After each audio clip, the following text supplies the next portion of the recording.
Por suerte o por desgracia, el autor de Sijor se percibe como religado a algo más grande, más perfecto, más absoluto. El lector tiene la oportunidad de descubrir nuevas relegaciones si aún no las ha descubierto. La fascinación por Jesús de Nazaret en todo el conjunto de la obra me parece de una fidelidad teologal digna de resaltar. ¿Dónde está su parte más teológica? En lo siguiente: no debemos olvidar que la teología y su elaboración es siempre una historia. Tiene lugar en la carne y en la sangre, en la existencia y en la acción de un ser humano, del teólogo, en el sentido estricto y amplio del término. Es preciso que nos planteemos la pregunta de cómo la teología encuentra a un hombre o a una mujer, cómo se confronta con él o con ella, cómo entra en él o en ella y cómo asume en él o en ella forma concreta. Entra en su pensamiento y en su lógica racional del pensar. Cuando la teología entra en un ser humano, ya no queda vacía de experiencia y por lo tanto de contenido. ¿Dónde está el trasfondo teológico de esta nubola? La nubola es envolvente. Dicen los más críticos a la teología que esta también es envolvente. Y lo es porque pasa por todo aquello que toca la existencia de un ser humano. Envuelve la vida y envuelve la muerte. Los personajes son testigos de un final trágico. El prendimiento de Jesús y su posterior desenlace generan un sentimiento de tragedia. Esta se va superando poco a poco, habiendo transcurrido el tiempo necesario, cuando una nueva luz lo envuelve todo. Es la luz pascual, no es sin más una luz exterior, es la luz interior que alumbra la vida de los personajes, sus diálogos, sus encuentros, sus avatares cotidianos, sus reuniones de comunidad cuando se encuentran en su nombre. Es el esplendor de la experiencia de Jesús en la cultura judía, estos primeros cristianos son judíos, y también el esplendor en la cultura griega, donde también empieza a alumbrar esa luz. Por eso decimos que el trasfondo teológico de esta nubola está en lo que ella misma expresa: asombro y admiración. Esto lleva al propio autor y al lector a dejarse afectar por lo reflexionado y a asumir los compromisos que de esa afección se generan. La lectura de estas páginas, y aquí su aportación teológica, provoca asombro y admiración. Invita a dejarse afectar por el mensaje y la vida de Jesús. Su lectura nos lleva a un compromiso. Eso sí, quizás este proceso debe ser asumido, al menos en un primer momento, en soledad. Muchos teólogos afirman que la soledad es su mejor compañera de viaje. ¿Dónde está el asombro? ¿Dónde está la admiración? El autor es un dominico, hijo de Santo Domingo, pero discípulo de Santo Tomás. La predicación, con base teológica, es su carné de identidad. El asombro y la admiración adquieren un valor concreto. No se trata, sin más, de asustarse, espantarse, como puede ser para muchos el asombro. Tampoco de contemplar pasivamente lo inesperado, como puede ser para otros la admiración. Sijor no se fía fácilmente, no se deja llevar sin más por lo que le ha llamado la atención o le ha fascinado. Somete a disciplina lo aprendido. Busca rigor en su argumentación y no se contenta con disquisiciones fáciles. Somete a análisis crítico a aquello que ya viene propuesto por la tradición religiosa judía, pero también se deja asombrar y admirar del mundo griego que contempla ante sus ojos. Lo analiza entrando en él, conociéndolo de cerca, valorando su positividad y cuestionando lo más alejado de la experiencia evangélica. En el libro se despuntan planteamientos teológicos cuando muestra cómo para el cristianismo naciente, la tradición judía heredada, los primeros cristianos, como os decía, son judíos y por lo tanto profesaron su fe en el judaísmo que conocen, debe superar el análisis crítico de los protagonistas.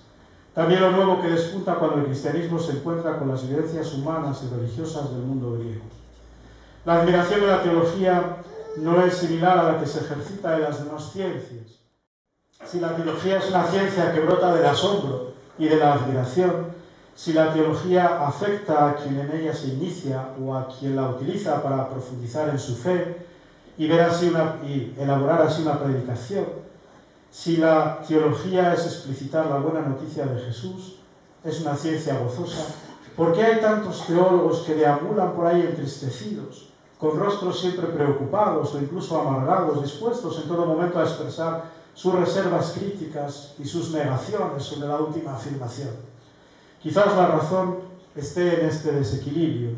Poner un excesivo énfasis en formular el mejor razonamiento que explique todo o casi todo, olvidando equipar o llenar el corazón, sino con argumentos, al menos sí con afectos. Pues bien, quien lea Sihor, el cómplice, se verá empujado con el protagonista de la nubola a no quedar indiferente, a adquirir un mayor compromiso con Jesucristo y su mensaje. Compren el libro, léanlo, comenten entre ustedes cascarrillos.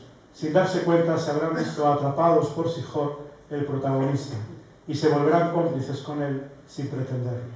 Muchas gracias por su atención.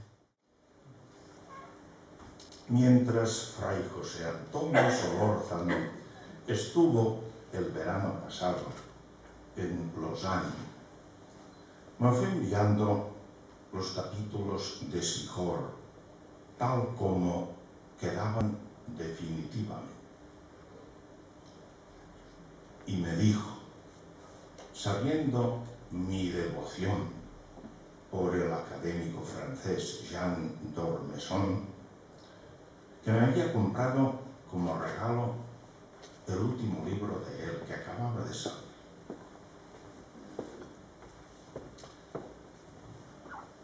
Lo he leído. No siempre los regalos se leen. Lo he leído. Y 2 páginas de la novela d'Ormesson me servirán para decir lo que quiero decir en esta representación.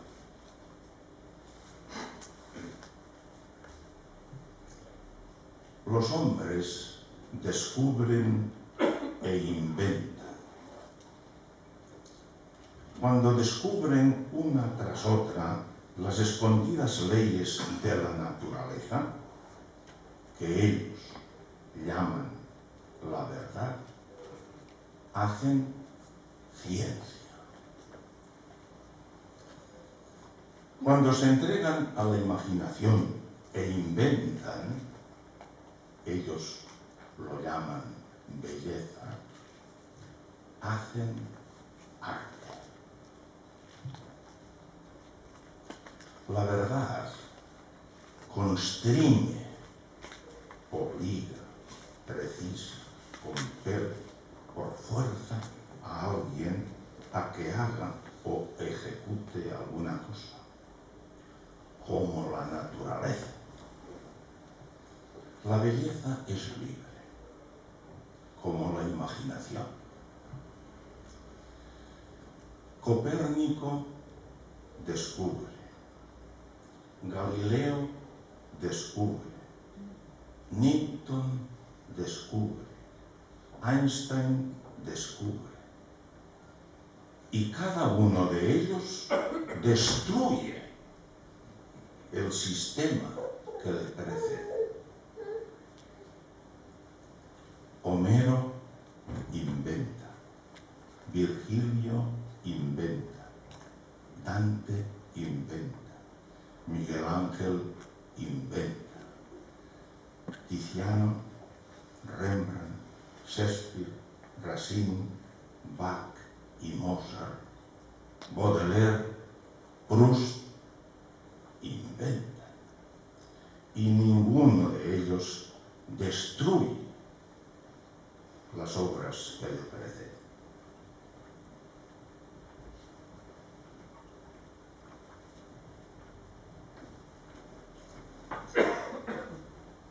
Los buenos libros cambian un poco a sus lectores.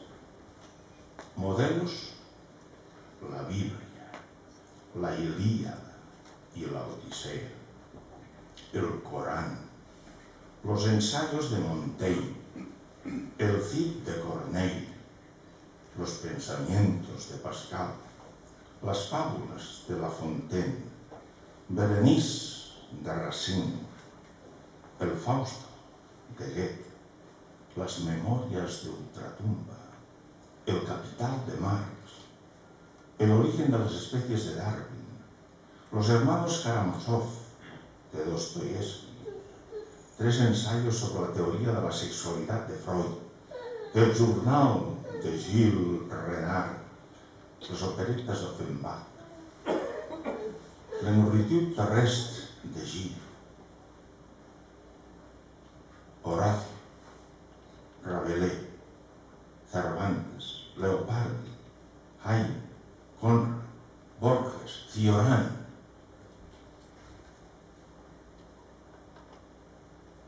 No sé si este libro es bueno, ni si cambiará algo a los lectores. Me ha cambiado a mí. Me ha curado de mis sufrimientos y mis desvíos. Me ha hecho feliz. Me ha dado una especie de confianza y de paz. Me ha devuelto la esperanza. Dice solo, veo que la vida no es otra cosa que traspasar cuidados y desvelos de unos a otros. Yo también miraba como don Jorge la sala y veo todo caras amigas, muchos conocidos, muchos que nos saludamos porque solo nos ha unido. Yo creo que esta noche hay pues un grupo de amigos que quieren compartir la experiencia de haberle conocido y la gratitud de toda su generosidad en todo lo que nos da. Yo me preguntaba qué hago en esta mesa tan excepcionalmente relevante. Y creo que mi rol es hacer de mujer florero. Solo necesitaba una mujer en la mesa. Y tiene algo de cierto, porque así le conocí. Yo conocí a José Antonio Solórzano en las jornadas de pastoral cuando iba a la búsqueda y captura de una mujer florero para la mesa. Su frase cuando me presentaba era: he preguntado a 11 mujeres y todas me han dicho que no, y al final tú eres la que quedaba. Entonces mi currículum en la vida de Solórzano es la mujer que quedaba después de tantas negativas. Entonces a mí me gustaría, pues con un estilo diferente, hacerle casi que una declaración solemne de amor y amistad y gratitud, que es la razón fundamental por la que yo creo que estoy en esta mesa. Como mujer, yo digo que soy el lado femenino de Solórzano, el lado femenino que aparece en la obra, en las relaciones que Sijor tiene, tímidas y a veces un poco llenas de incertidumbre. Yo le decía, solo en la novela las mujeres quedamos un poco mal. Esa visión tan romántica y tan idealizada que a veces tienen las personas célibes de las mujeres casadas, de la vida familiar, de las relaciones románticas, del matrimonio. Claro, no puedo desvelar lo que ocurre en la novela porque si no luego me reñirá, pero es cierto que la vida del creyente, la vida de todos nosotros se va tejiendo a través de las relaciones de intimidad y de afección, de cariño que establecemos unos con otros, un sexo con el otro en las relaciones de amistad y también de enamoramiento. Y la novela va explorando los matices de esas relaciones, de tantas y tantos rostros que aparecen en el Evangelio, unos de ficción y otros en realidad. Como mujer en esta mesa, como amiga, evidentemente, como alumna dominica, no de solo, pero sí de los dominicos, enamorada de la predicación, quizá el libro es el fruto de la predicación, del carisma dominicano al que tanto tengo que agradecer. Por eso voy a contarles cómo surgió Sijor. Sijor surgió porque los amigos de CAF asiduamente leían los artículos de Pastoral de Fede, leían las editoriales de educadores y siempre estaban dándome la monserga, tienes que escribir algo para todos. Yo diciendo, no quiero escribir, como manifestaba Juan Pedro. Siempre me resistí. Yo sé lo mucho que se ve en este país, ¿para qué un libro más? ¿No? Por eso un mediodía, él ha dicho de mayo, pero creo que fue en el mes de julio del año 2009, me invitaron a comer. La comensalidad es uno de los valores que hoy se ponen de manifiesto como nota distintiva evangélica, ¿no? Yo, por fidelidad, casi todo lo concito en comidas y en cenas. La cita principal siempre es la Eucaristía, pero mis amigos no suelen ir mucho a la Eucaristía, Monseñor, así que perdóneselo, que no tiene mayor importancia. Juan Pedro y Antonio, los dos de CAF, me fueron cercando en aquella comida, me dieron de beber, hacía calor, Y sin saber por qué, o sabiéndolo quizá porque yo lo había pensado antes, me dijeron, escribe algo. Y yo dije, pues mira, en este momento la verdad es que se me ocurre escribir sobre un personaje sumamente curioso que está en el Evangelio de Marcos. Son dos líneas que pasan totalmente desapercibidas, que los evangelistas no saben realmente quién es, y que, bueno, estuvo contemplando una escena de traición en el Huerto de los Olivos.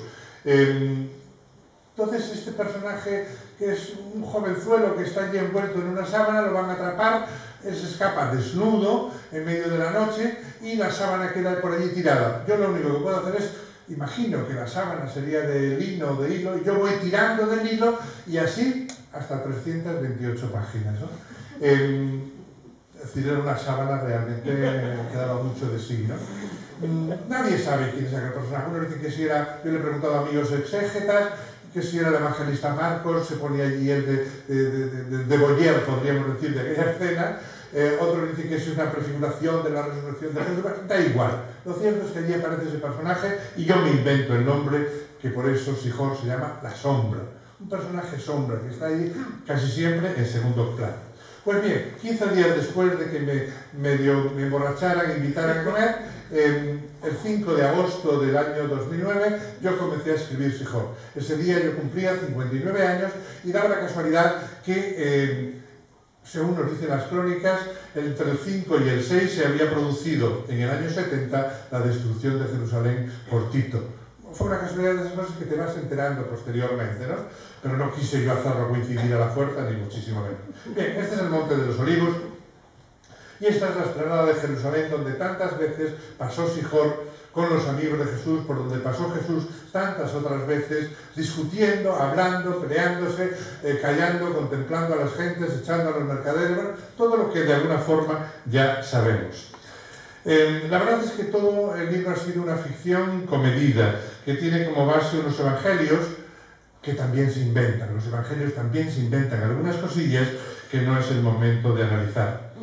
Desde el punto de vista literario, Sihor, la nubola, se puede insertar dentro de lo que en literatura se llama tradicionalmente novela de aprendizaje o de formación, lo que los alemanes llaman la Bildungsroman. La Bildungsroman son este tipo de novelas que tratan justamente del crecimiento físico, psicológico, moral, espiritual de un personaje que tiene todo un proyecto de vida que va madurando a lo largo del tiempo. La primera de las novelas que entran dentro de esta categoría es El aprendizaje de Wilhelm Meister, y después otras muchas novelas. Los alemanes son muy dados a este tipo de literatura en el que cogen un personaje desde pequeño y lo van llevando hasta la madurez. Los típicos elementos de la Bildungsroman son el viaje exterior por muchos sitios, por muchos lugares, por muchos paisajes, que son símbolo de un viaje interior personal que van haciendo al autor.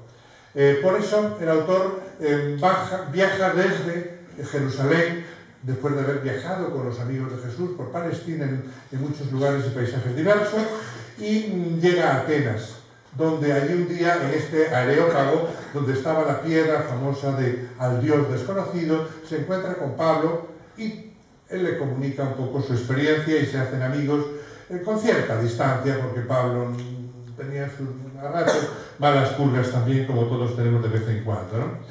Es decir, que el viaje es un elemento de las novelas y de las vidas de iniciación que quieren adentrarse en la vida para madurar. Los paisajes, los encuentros con personajes que van marcando la personalidad, el tema de la amistad es un tema fundamental en la Bildungsroman, las experiencias de dolor, la búsqueda de un ideal, todo ello van conformando este tipo de literatura, y yo creo que están en el fondo, en la base de Sihor.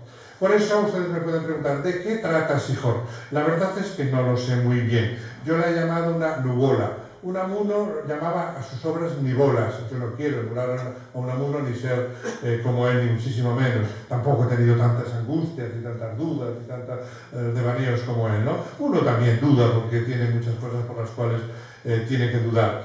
Yo creo que lo he tejido como una nube del pensamiento, una nube del no saber muy bien. Va y viene como van las nubes, el pensamiento fluye sin una lógica precisa, pero sí con una pasión sincera. Yo creo que el lector reconstruye con su propio pensamiento la línea argumental.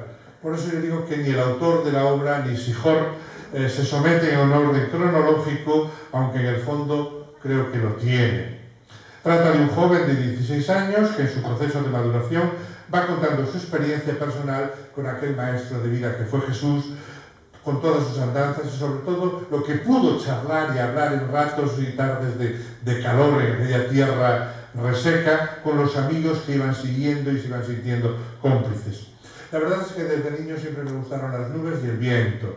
Mis hermanos que están aquí, como decía antes, saben muy bien de cómo silbaba el viento en otoño y en invierno en aquella casa enorme que teníamos en el pueblo. Por eso el viento huracanado, las nubes están de fondo de este paisaje de Sihor, de este titubeante, aunque fiel Sihor, de este personaje, en definitiva, sombra. La novela sale de todo. Espiritualidad judía, entre los amigos de aquí hay uno que se siente muy espiritualmente compenetrado con los judíos, con espiritualidad cristiana, sale la vida griega, sale la pedagogía, sale el teatro, sale la literatura, sin hablar de citas de autores clásicos ni muchísimo menos, salen unos paisajes distintos, sale la amistad, que es realmente uno de los temas, y el tema vocacional, que esta es una herencia que yo le debo a Sans Vila, que fue quien me inyectó inicialmente aquel gusto por el tema de la vocación en aquellas clases de teoría de la educación y después de muchas tardes de pelea, de silencio que hemos tenido a lo largo de nuestros 35 años de conocimiento. Por eso yo creo que es un tratado como de muchas cosas sin llegar a ser realmente un libro tan espiritual como vosotros, ni tan teológico como habéis querido ponerlo, no es para tanto, ¿no? Las nubes pasan, como bien decís alguno, por distintos estadios, nubes negras, nubarrones, nubes blancas, nubes preciosas, nubes que no te dejan ver, cúmulos, cirros, tormentas, de todo. Yo creo que todo ello se concita en la novela. En general creo que es una novela límpida, clara, serena, un poco como la luz mediterránea, como la luz de Atenas. Está dividida en 8 pergaminos, que con ello he querido representar un poco que el tiempo no se apergamina, no se hace viejo. Simplemente el tiempo va dejando constancia de una vida, de unas decisiones, de unas gentes buenas, de unos buscadores, en definitiva, de la verdad. Yo no sé si es una novela, una nubola cristiana. Yo suelo decir que es muy cristianera, que tiene un cierto matiz cristiano, porque es una mezcla entre judaísmo, cristianismo, mezcla de muchas cosas. Lo que sí le puedo asegurar, señor cardenal, es que no es heterodoxa. Así que tranquilo, que no va a pasar, esperemos que nada, ¿no? Es una novela que no altera el ánimo, que se mantiene una serie de secuencias y consecuencias lógicas de quien busca con sincero corazón, con mente realmente cuestionadora. Desde que Renan escribió la vida de Jesús, yo creo que se han escrito montones de narraciones sobre este personaje tan controvertido como es Jesús de Nazaret. Robert Graves, Norman Mailer, José Saramago, tantísimos novelistas que han escrito sobre ello, y otros que lo han hecho desde una óptica mucho más cristiana, como Albert Schweitzer en las investigaciones sobre la vida de Jesús, o la sombra de Galileo de Thyssen, o en nuestro ambiente José Luis Martín Descalzo, que con su vida y misterio de Jesús de Nazaret, pues a todos nos dio una serie de pautas, ¿no? Y sin contar, por supuesto, los tratados de teología y de cristología que hablan siempre de este personaje Jesús que a nadie deja indiferente. Yo creo que este Sihor, que no pretende ponerse a la par que los otros, a pesar de que Sans Vila decía que estos libros tal, el mío no es para tanto, no pretende, es uno más dentro de esta enorme colección de libros que a lo largo de la historia han tratado sobre Jesús. Creo que si el libro, que lo van a comprar, tiene un valor es de la sinceridad. No sé por qué, sin razón, la lectura del comprometedor, cómplice, libro de José Antonio Solórzano, me ha hecho tener en la memoria un libro reciente de María Dueñas, El tiempo entre costuras. Está entre los bestsellers del momento. A este libro había llegado, de María Dueñas, movido por el interés de los escenarios en los que se desarrollaban los acontecimientos de la novela. Algunas ciudades de Marruecos en las que he tenido que vivir durante algunos años. La diferencia notable, pero las costuras son cómplices de las mismas intenciones y pensamientos. En la novela de María Dueñas son los talleres y las gentes de la moda. El de Solórzano, personas y personajes del entorno evangélico. Las costuras, entresijos, que se toman como disculpa para el relato crítico de un tiempo o paradoja intemporal. Y mire usted por dónde otro libro y otros personajes que parecen seguir los mismos escenarios y tiempos históricamente más afines. Es el caso de Baudolino, la famosa obra de Umberto Eco. Fíjense ustedes en alguna de las ideas de Baudolino. El obispo al emperador: si te obstinas en querer obtener de esas ciudades lo que no te quieren dar, perderás el resto de tu vida asediándolas y viéndolas resurgir con más fuerza. No asedies lo inexpugnable. Ese que los hombres solo creen lo que les gusta, es que los hombres solo creen lo que les gusta oír, y no siempre es de su agrado que les hablen de Dios. Dice José Antonio Solórzano, que tanto habla de Dios, que lo suyo no es una novela, sino una nubola. Y a los capítulos de relato se les llama nada menos que pergaminos, lo cual no deja de tener ciertos sabores y resonancias de código, de interés por descifrar signos y palabras. Un relato, en fin, con un escenario del siglo I en el que actúan actores e intenciones del siglo XXI. Si lo quieren mejor, unas ideas, pensamientos, propuestas, intenciones del presente, puestas en los labios de los actores de los primeros tiempos de la Iglesia. La verdad es intemporal. Fiel a su estilo, José Antonio Solórzano camina entre el documento y la imaginación, entre la seriedad del argumento y la ironía del comentario, como hemos visto en su preciosa intervención, siempre con un lenguaje rico en figuras, elegante y por demás agradable. Sijor, el cómplice. Solórzano, buen amigo y comprometido con la causa de Jesús. Mi gratitud a mi querido hermano y amigo José Antonio, así como a la editorial CAF, con K, por invitarme a la presentación de este libro que tiene, entre otros alicientes, el de poder compartir un rato en la compañía de mis queridos hermanos de la Orden de Predicadores de nuestro Padre Santo Domingo.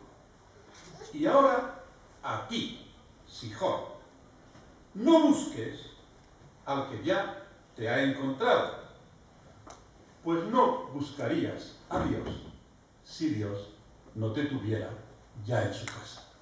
Muchas gracias.